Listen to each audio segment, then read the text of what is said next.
Cette vidéo présente l'étude-analyse sur la situation des coopératives de la région de Tanger-Tétouan Al-Hoceima dans le système national de sécurité sociale. Cette étude a été réalisée dans le cadre de projets Promotion du droit au travail des femmes dans la région de Tanger-Tétouan Al-Hoceima selon les principes de l'économie sociale et solidaire. Financé par Consejera Service Social y Cooperación, Dirección General Cooperación y Balear, et réalisé par l'Association Union de l'Action Féministe Section de Tanger en partenariat avec l'organisation Asamblea de Cooperación por la Paz ACPP. Avant de discuter l'étude-analyse, il faut tout d'abord poser la question.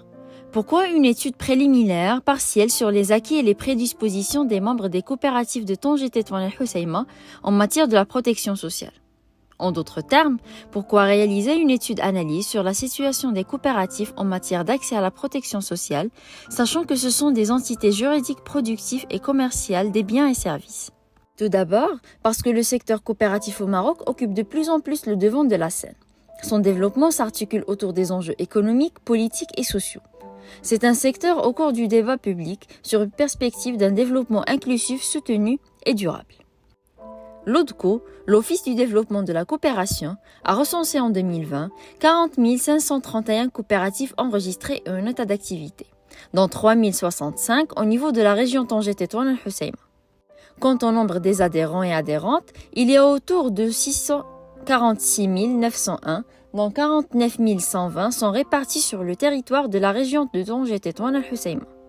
Le nombre des coopératives féminines est de 5 694, dont 431 sur la région de Tanger-Tétouan Al-Hoceima. La prévision de la contribution des coopératives au PIB national est estimée à 7,5% en 2020. Pourtant, cette dynamique du secteur coopératif n'est pas accompagnée par une autre à caractère purement social. La majorité des adhérents et adhérentes des coopératives au Maroc ne bénéficient ni de protection sociale ni de couverture médicale. Alors, la question qui se pose, c'est quoi la protection sociale? La protection sociale est un ensemble de politiques et de programmes qui visent à réduire la pauvreté et la vulnérabilité, en soutenant le marché du travail, en réduisant l'exposition des individus au risque et en renforçant leur capacité à se protéger contre la possibilité de perdre des revenus et de faire face aux effets des risques sociaux, tels que le vieillissement et la maladie. C'est un système collectif fondé sur les principes partagés de la justice sociale, le droit universel pour toute personne à la sécurité sociale et à un niveau de vie suffisant à sa santé et à son bien-être, ainsi qu'à ceux de sa famille. Pour réaliser cette étude-analyse, nous avons sélectionné un échantillon de 119 petites coopératives qui ne font pas recours aux salariats, actives au niveau de la région de Tanger-Tétouan Al-Hoceima. Auprès de ces coopératives, nous avons mené une enquête statistique et une étude qualitative sur l'état des lieux des manèges d'appartenance des adhérentes et adhérents en matière de protection et de couverture sociale et médicale. Nous avons procédé par faire le recueil des données socio-économiques des adhérents, le recueil des données professionnelles, le recueil des données économiques, des données sociales et des données socio-économiques du manège auquel appartient l'adhérent ou l'adhérente. Notre population cible concerne uniquement les petites coopératives à forte dominance féminine, 60% des coopératives de femmes et 40% de coopératives mixtes ou d'hommes. Ces femmes et ces hommes sont des adhérents non salariés qui exercent leur activité professionnelle dans le cadre de leur coopérative. L'enquête a touché 119 coopératives, regroupant 125 adhérentes et 118 adhérents, répartis sur 6 types d'activités au niveau de 9 sites de la région de Tanger-Tétouan Al-Hoceima. Les coopératives touchées par l'enquête sont réparties comme dans le tableau. Donc 35 à Tanger, 4 à Melloussa, 18 à Tétouan, 8 à Larache, 14 à Al-Hoceima, etc.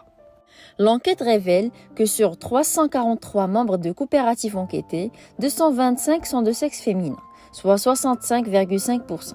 C'est un choix délibéré de l'association, vu que sa mission consiste à promouvoir les droits des femmes et sa contribution dans l'autonomisation financière des femmes se fait en partie par l'accompagnement des coopératives des femmes. La répartition par groupe d'âge tend vers une concentration sur la tranche d'âge qui se situe entre 30 et 50 ans, et ce, au niveau de tous les sites concernés par l'enquête et pour les deux sexes. En ce qui concerne le secteur d'activité, donc on retrouve l'artisanat en premier avec 76 coopératives, soit un pourcentage de 63,8%. Ensuite, l'agriculture avec 33 coopératives, soit un pourcentage de 27,7%. Le reste est réparti entre la pêche, les services, l'enseignement, l'environnement et la santé. Donc les secteurs où les coopératives sont les plus nombreuses sont l'artisanat et l'agriculture, qui occupent environ 81,5% des coopératives. Concernant les revenus, les adhérentes, même s'ils ne sont pas chefs de famille, utilisent les revenus perçus de leur activité dans leur coopérative pour les dépenses familiales. Pour la plus grande majorité, les revenus sont perçus après la livraison des commandes. Quant au statut social de la famille de l'adhérent, les membres des coopératives sont issus d'un milieu modeste. Les 3/4 environ sont des chefs de manège. Ils ou elles sont des actifs occupés dans des activités souvent instables bien que rémunérées. Le 1/4 restant sont inactifs ou en chômage. Les adhérents exerçant une activité agricole constituent le pourvoyeur principal de leur famille, alors que les membres des coopératives appartiennent souvent à des familles nombreuses avec au moyen plus de 6 personnes par ménage. Quant à la couverture sociale des ménages des adhérents ou adhérentes, on a le nombre des coopératives enquêtées bénéficiant de la couverture sociale reste insignifiant, vu que les ménages dont un membre bénéficie d'un type de couverture sociale est très limité. Lorsqu'on a posé la question sur les prétentions financières des membres de coopératives pour bénéficier de la couverture sociale, sur les 343 membres des coopératives enquêtées, 9 ont déclaré avoir la capacité de cotiser à hauteur de 250 dirhams mensuellement, tandis que 4 refusent complètement toute contribution du fait que leur activité est saisonnière et se limite à un trimestre par an. La majorité, plus de 90%, situent leur capacité de contribution pour le financement de la couverture sociale à 100 dirhams par mois, alors que 5 membres ne peuvent cotiser qu'à hauteur de 50 dirhams mensuellement. Vers la fin, parmi les recommandations qui sont sorties lors de la réalisation de cette enquête, on retrouve quelques recommandations, telles que la sensibilisation davantage sur la couverture sociale et en particulier sur la loi sur la protection sociale. Réfléchir sur un mécanisme souple adaptable à la réalité complexe des coopératives, afin d'assurer la collecte régulière et responsable de leurs contributions.